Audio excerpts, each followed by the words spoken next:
தேவன் செஞ்ச அற்புதத்தை லட்சியா சாட்சியா சொல்ல வராங்க. கர்த்தருக்கு ஸ்தோத்திரம். என் ஃப்ரெண்டோட தம்பி பேர் ரித்தி. அவனுக்கு ஆக்சிடென்ட் ஆயிடுச்சு. அதனால என் ஃப்ரெண்டு என்கிட்ட சொன்னா, நான் ஏசப்பாட்ட ஜெபம் பண்ணேன். ஜெபம் ஏசப்பா கேட்டு அந்த தம்பியை குணமாக்கிட்டாரு. இதுக்காக ஏசப்பாவுக்கு ரொம்ப ரொம்ப நன்றி.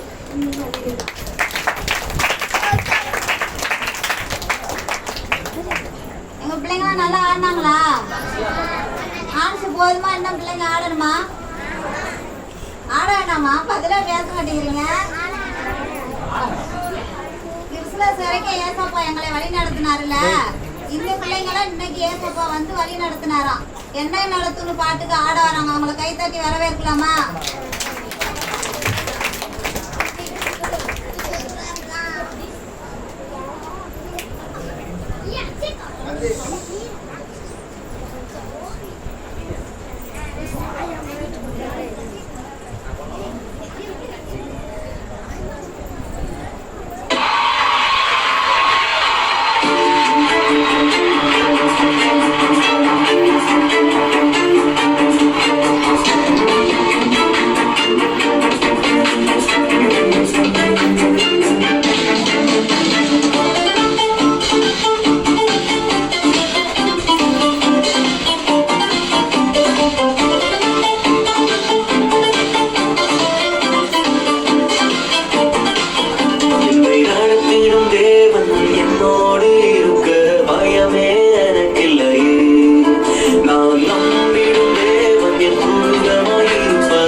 you